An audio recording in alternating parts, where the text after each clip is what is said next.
যাদের বাসায় পুরাতন একটি আয়না আছে যেটি আপনি স্টোর রুমে ফেলে রেখেছেন অথবা ব্যবহারের কারণে পাশ থেকে স্পট পড়ে গেছে এমন কোনো আয়না আছে, তাদের জন্য ভীষণ উপকারী একটি ভিডিও হতে চলেছে এটি। আসসালামু আলাইকুম, কেমন আছেন সবাই? আশা করি অনেক অনেক ভালো আছেন। আমিও আলহামদুলিল্লাহ বেশ ভালো আছি। বাথরুমের বেসিনে থাকা পুরাতন একটি আয়না যেটি আমার স্টোর রুমে পড়েছিল, আর তার কথা আমি ভুলেই গেছি। যাই হোক, আজ মনে পড়তেই বসে পড়লাম সবচেয়ে ইজি ওয়েতে আয়না সাজানোর পদ্ধতি খুঁজে বের করতে। আপনারা তো জানেন, কিছুদিন আগে এই শাড়ির প্যাকেট থেকে আমি কয়েকটি ফুল তৈরি করে ওয়াল হ্যাঙ্গিং তৈরি করেছিলাম। সেখান থেকে খানিকটা প্রিন্টেড কাগজ ও এক কালারের কাগজ বেঁচে আছে। তো আগের মতনই আবার 3টি ফুল তৈরি করে নিয়েছি। ও আচ্ছা, তার আগে বলি, প্রথমেই কিন্তু আয়নাটাকে আমি গ্লাস ক্লিনার দিয়ে সুন্দর করে পরিষ্কার করে নিয়েছি, আর টিস্যু দিয়ে ঢেকে রেখেছি এই কারণে যাতে ভিডিওর ফোকাসটা ঠিক থাকে।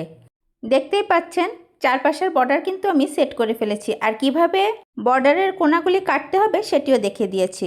এই পর্যায়ে এসে আপনাদের হেল্প দরকার আমার। আচ্ছা বলেন তো, এই ফুলগুলি কিভাবে সেট করলে সুন্দর লাগবে বেশি? 3টাই এক পাশে দিব নাকি 3টা 3 কর্নারে দিব? আর 4টা করারও কোনো উপায় নেই, কারণ প্রিন্টেড কাগজ শেষ হয়ে গেছে। আপনাদের পরামর্শেই ফাইনাল লুকটা চলে আসবে খুব তাড়াতাড়ি। ভালো থাকবেন সবাই, আল্লাহ হাফেজ।